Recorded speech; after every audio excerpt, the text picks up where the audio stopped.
I've been into video games all my life, ever since I was able to hold a controller. So I thought, why not make a video listing my favorite games of all time? Of course, with new releases every year, this list is subject to change, but I at least want to document my feelings for this year, 2018. So let's start off with a little bit of history. My first ever console was a Super Nintendo. Although I played the shit out of Super Mario World, I also really enjoyed Donkey Kong Country, Star Fox, Killer Instinct, and Kirby, to name a few. Fast forward a few years and I get an upgrade, the Nintendo 64. My love for Mario is still pretty big at this time, so of course Super Mario 64 is probably my most played game on the system. But with Pokemon gaining popularity, I also enjoyed Pokemon Snap and Pokemon Stadium. Around this time, I got my first handheld as well, the Game Boy Color. I put hundreds of hours into Pokemon Yellow and Gold, multiplying my starters, finding Missing No, naming my team after my classroom crushes, etc. I never owned a GameCube, but many of my friends did. My obsession with Pokemon continued with Pokemon Channel and Pokemon Coliseum. After playing Spyro the Dragon at a friend's house, I begged my parents for a PlayStation. That Christmas, I received a PlayStation 2, and I remember crying, thinking that the PS1 games wouldn't run on it. Don't you miss backwards compatibility? I was in love with the Spyro franchise, but this was also around the time that game rentals were extremely popular. Every week I rented a new game, always trying to find something obscure or different, but also making sure I played the popular titles as well. The DS came next. Sadly, I missed the Game Boy Advance and the Game Boy SP, so I didn't play the Pokemon games that fell on those handhelds at the time.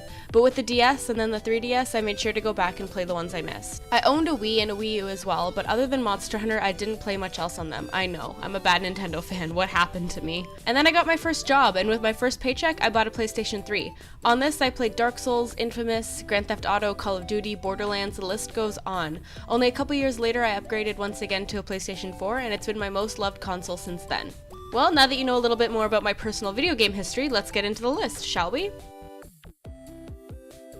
Number 10, Grand Theft Auto 3. Experience has taught me that a man like you can be very loyal for the right price. We're starting off the list here with an older entry. The amount of time I've put into GTA 3 is insane. I actually owned 2 copies of this game because I played the first one so much that the disc was scratched, resulting in weird glitches. To 10-year-old me, falling through the world and discovering unseen textures under the streets of Liberty City only made the game better.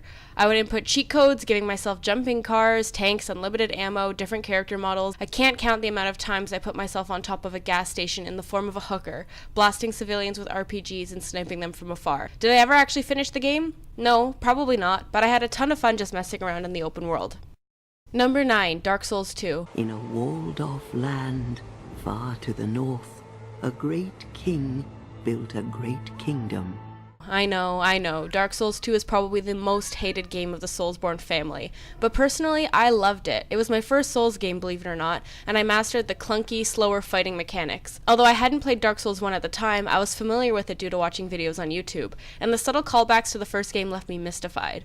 I loved the story and had a lot of fun reading every single item description to soak up as much of the lore as I could. Drangleic eventually felt like home, with each area earning a spot in my heart, except the gutter, it can go f*** itself. I remember how excited I was when I saw Dragon Aerie for the first time. Just look at it, it's beautiful! It's just so beautiful. But with that being said, I know the game is flawed, and I can definitely understand why it's the least loved game of the franchise, with its slower combat and characters that feel heavy. But despite all that, I absolutely adored it. Number 8, Pokemon Gold. Welcome to the world of Pokemon Gold and Silver. Tons of new Pokemon. Another older entry here. Although I had already played Pokemon Yellow and Blue when I finally got my hands on Gold, I must admit I liked the second generation of Pokemon much more. Although the starters leave a little to be desired, I love the story with the rival character, and the fact that once you finished up in Johto, the world opened up and you could revisit Kanto as well. Back then, I didn't have the internet, and instead I had a guidebook. I remember using this thing for everything. The ice puzzles, oh my god. There was no way baby Indigo was figuring those out on her own. I remember naming my starter after my grade school crush, duplicating it, then fighting the Elite Four with 6 level 100 Meganiums. I would run around the block in Goldenrod to hatch eggs, enter the bug catching contest, and battle my friends using one of those cool link cables. I made so many friends through Pokemon, and even though I loved the first generation, it was the second one that really solidified me as a Pokemon fan. Number 7, SpongeBob SquarePants Battle for Bikini Bottom.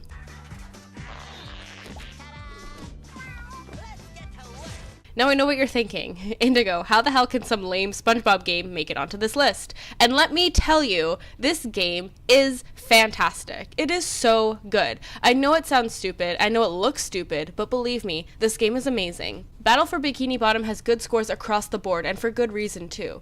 Now since this entry is a little obscure, I'll give you some details about the game. You play as SpongeBob, of course, but as the game progresses, you get to play as Patrick and Sandy as well. The trio are tasked with defeating robots that have started to show up in Bikini Bottom, thanks to Plankton. Along the way, you collect spatulas to open up new areas and fight bosses that are actually pretty difficult. My favorite part of the game is Sand Mountain, where you can race against the clock down these really fun tracks. Battle for Bikini Bottom is one of those 3D platforming collectathons that just really stuck out to me as a kid, and even to this day I still play it with my sister. Number 6. Monster Hunter Tri.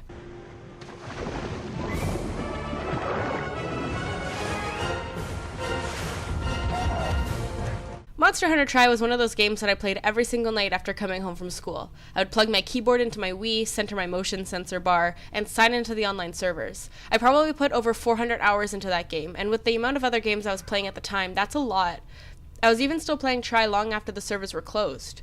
Being only the second game in the Monster Hunter series that I had a chance to play while it was current, it felt like a perfect sequel to the original game back during the PS2 era.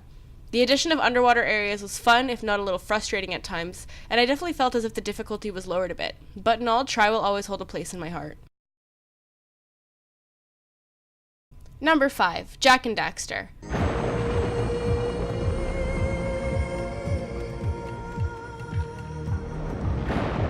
I feel like this title should fall onto more top 10 lists, as Jak and Daxter was easily a defining game in my childhood, and probably a lot of other people's childhoods as well. I found Jak to be an extremely likable silent protagonist, and Daxter offered comic relief without being too over the top. Although he was certainly cringy at sometimes, not gonna lie. There's something about large, semi-open world 3D platformers that really just butter my egg roll, you know? And Jak and Daxter certainly falls into that category. The collectibles were perfectly balanced, and even near the end of the game, I was still feeling a sense of accomplishment every time I saw that power cell animation.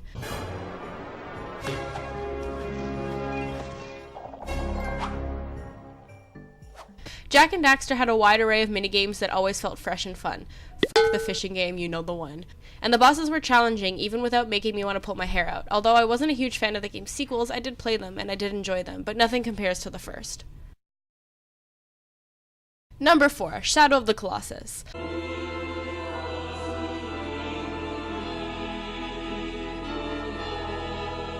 Although Shadow of the Colossus had yet another upgrade, I still think that the original back on the PS2 was one of the prettiest games of its time. The humongous colossi are the perfect enemy for such a large, expansive world, and Shadow of the Colossus really makes you feel small in comparison. With a fun and unique way of fighting enemies and a heartbreaking story that's easy to miss, Shadow of the Colossus definitely feels more of an experience than a game. Nothing else can really compare to it gameplay-wise, and its concept and style are so unique that it probably stands out to a lot of people. Although I had my moments where I was screaming at my TV or yanking at my hair, I enjoyed Shadow of the Colossus thoroughly. Number 3. Okami.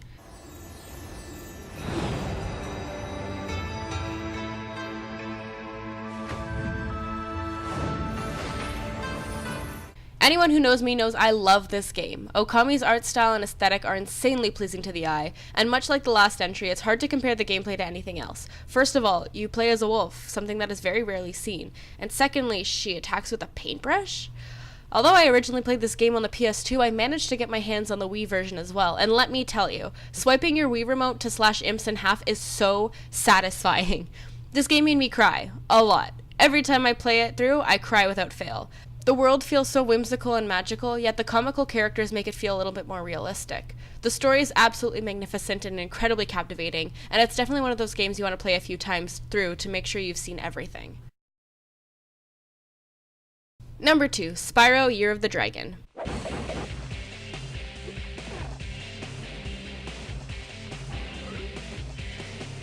Being the third game in a well-loved series, Spyro Year of the Dragon had a lot to live up to, and I think it succeeded in blowing the first 2 games out of the water. In my opinion, the controls of Year of the Dragon are much smoother than the first 2 games, and the gliding mechanics definitely improved as well. The addition of skateboarding minigames was both the best and worst thing they could have done. They were so much fun, and I mostly spent my time skateboarding around instead of actually progressing in the game. Although it's normally seen as a negative, the fact that you can glitch this game in so many ways just made it way more enjoyable for baby Indigo, and me and my sister would spend countless hours swimming in the air and leaving the boundaries of the maps. I know remakes often get mixed reviews, but I'm extremely excited for the Reignited trilogy. And finally, number 1. Now, I was having a little trouble with this one, and I wanted to include a Final Fantasy title, but I couldn't pick between 10 or 15. Although 10 holds a spot in my heart with its somewhat cringy protagonist and heartbreaking story, I think I have to give the number 1 place to 15. Only you can restore the light. I know, the story itself is lacking, and the open world of the game feels empty and incomplete, but the realistic friendship between the characters and the hundreds of lines of dialogue that you can hear throughout the game keeps me coming back. I love how I've put 200 hours into this game, and I'm still hearing interactions I haven't heard before. Puny just like yours. Hey! On top of the lovable characters, I do feel like Square Enix is doing their best to keep the game fresh with updates and DLC. The choice to upgrade the regalia to go off-road is probably the best thing they could have done for the game, and the individual character DLCs explain the story nicely without taking away from the main plot of the game. Overall, Final Fantasy XV does leave much to be desired, I'll admit that, but the Choco Bros have earned a spot in my heart, and I will forever love this game. And that's it for my top 10 favorite games. What did you think? Do any of these games fall onto your list? Remember to leave a like if you enjoyed the video, and feel free to leave a comment. I try to answer all of them. That's it for today. Thanks for watching, and I'll see you guys all next time. Bye!